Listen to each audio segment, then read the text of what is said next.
Berjumpa kembali dengan Pak Yogo pada mata pelajaran Al-Quran Hadis. Pada pertemuan kali ini kita akan sama-sama belajar hadis tentang kewajiban bertakwa.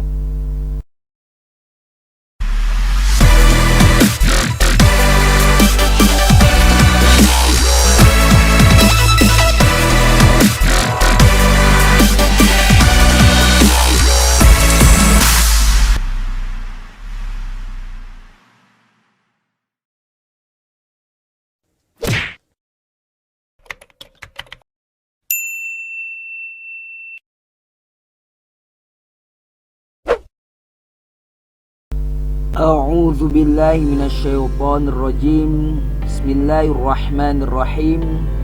Assalamualaikum warahmatullahi wabarakatuh. Apa kabar anak-anak semuanya? Pak Yogo yakin anak-anak semuanya dalam keadaan baik, sehat walafiat. Berjumpa kembali dengan Pak Yogo pada mata pelajaran Al-Quran Hadis.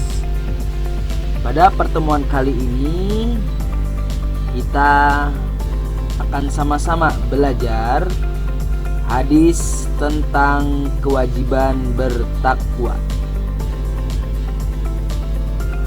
Pak Yogo tidak akan pernah bosan mengingatkan kepada anak-anak semuanya untuk menyimak, memperhatikan video pembelajaran ini dari awal sampai akhir, supaya anak-anak semuanya memahami dan mengerti apa yang Pak Yogo sampaikan materi hari ini, yaitu hadis tentang kewajiban bertakwa. Inilah lafaz hadis tentang kewajiban bertakwa. Bapak bacakan dan anak-anak menyimak di rumah kalian masing-masing. A'udzu billahi minasyaitonir rajim. Bismillahirrahmanirrahim.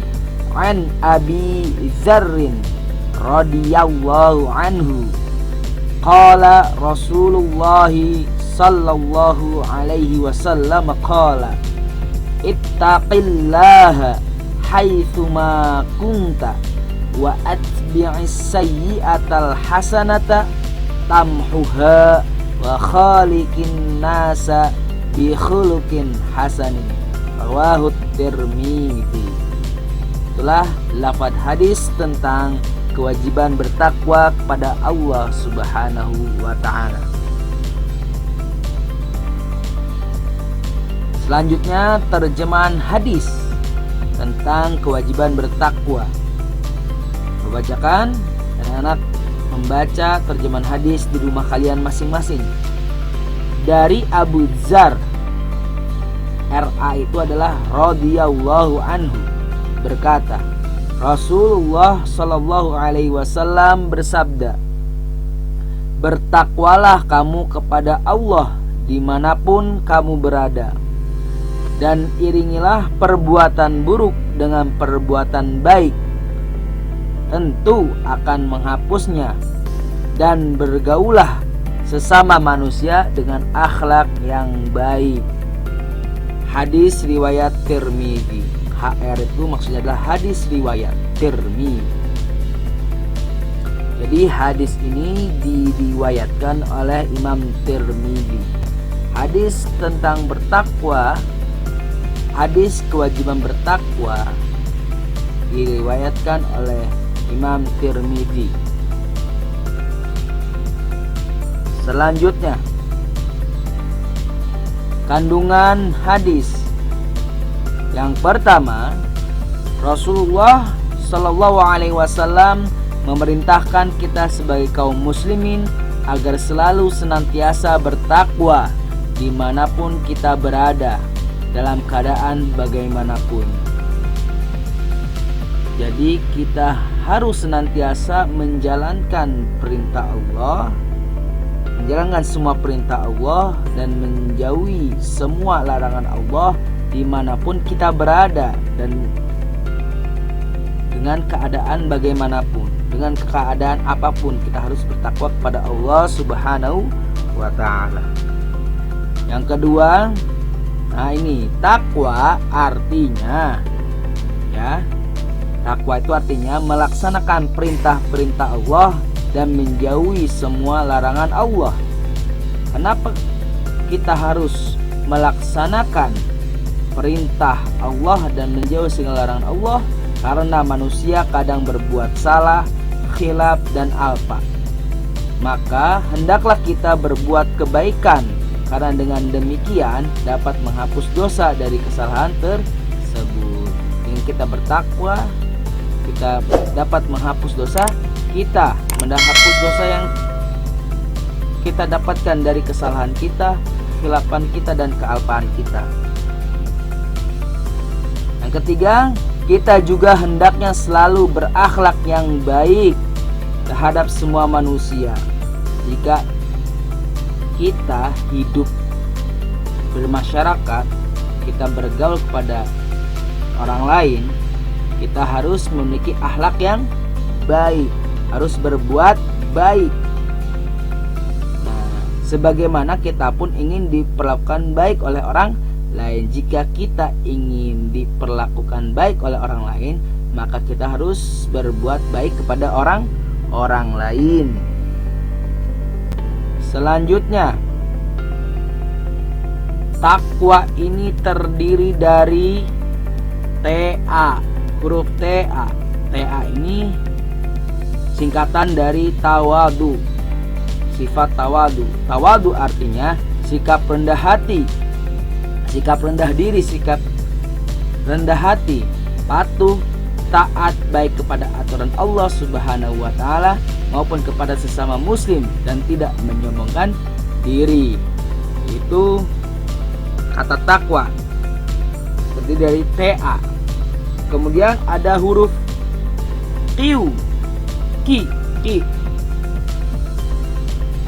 Nah, Q itu singkatan dari qanaah, sifat qanaah.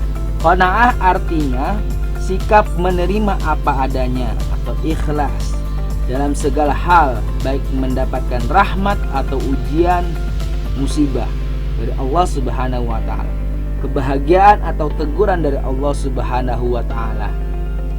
Dan kita harus disyukuri dengan hati yang lapang dada. Kita harus bersyukur, kita harus menerima apa adanya yang Allah berikan kepada kita. Allah memberikan kita kebahagiaan, Allah memberikan kita ujian, cobaan, musibah. Kita harus tetap bersyukur dan menerima dengan hati yang lapang dada. Dan takwa juga terdiri dari huruf WA. WA ini singkatan dari wara, sikap wara.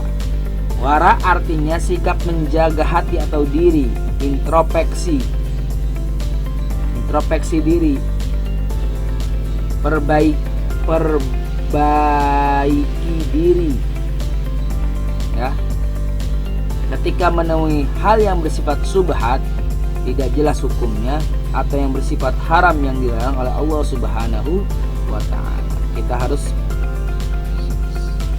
tetap memperbaiki diri, introspeksi diri. Kita harus menjaga hati atau diri kita. Nah, ini kata takwa terdiri dari huruf TA, terus Q dan WA. Dan ini adalah ciri-ciri orang yang bertakwa. Jadi orang bertakwa itu adalah rendah hati, sikap menerima apa adanya, ciri-cirinya. Yang ketiga, dia bisa menjaga hati atau dirinya, atau selalu introspeksi diri, selalu memperbaiki diri.